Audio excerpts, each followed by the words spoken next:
एक छोटे से गांव में एक गरीब लेकिन बहुत ही भक्तिपूर्ण महिला रहती थी, जिसका नाम था गंगा।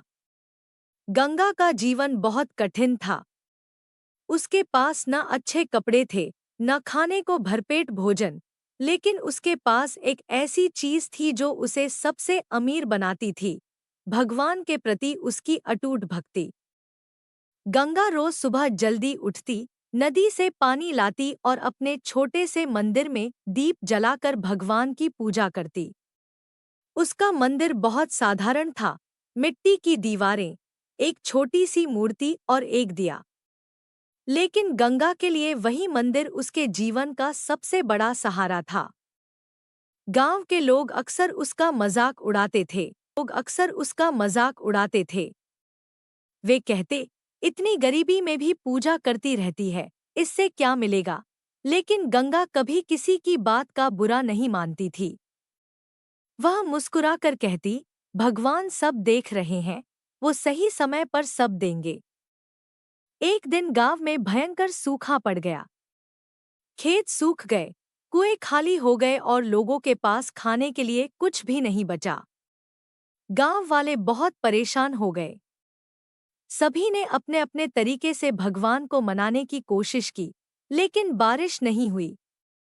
गांव के पंडित ने कहा, हमें एक बड़ा यज्ञ करना होगा, तभी भगवान प्रसन्न होंगे।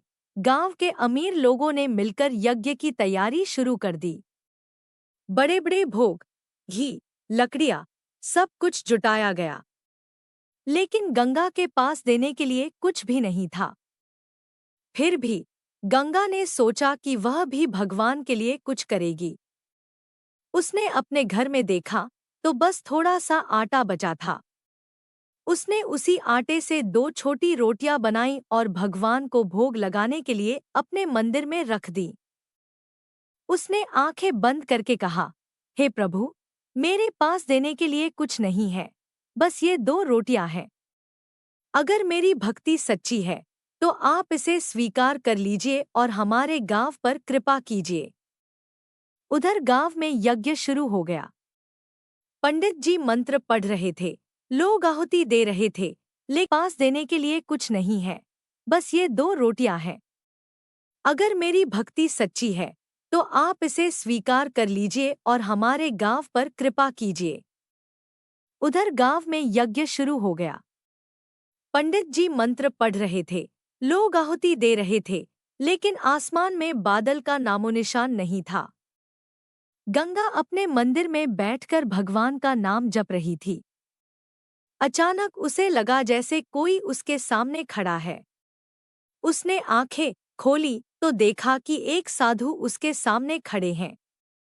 साधु ने कहा, मुझे बहुत भूख लगी है, क्या तुम मुझे कुछ खाने को दे सकती हो? गंगा ने बिना सोचे अपनी दोनों रोटियां साधु को दे दी।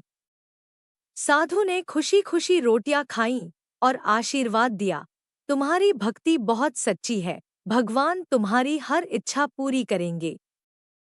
यह कहकर साधु वहां से चले गए। कुछ ही देर बाद आसमान में काले बादल छा गए।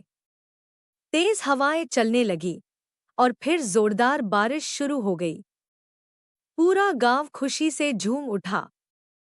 खेतों में पानी भर गया, कुएं लबालब हो गए और लोगों के चेहरे खिल उठे।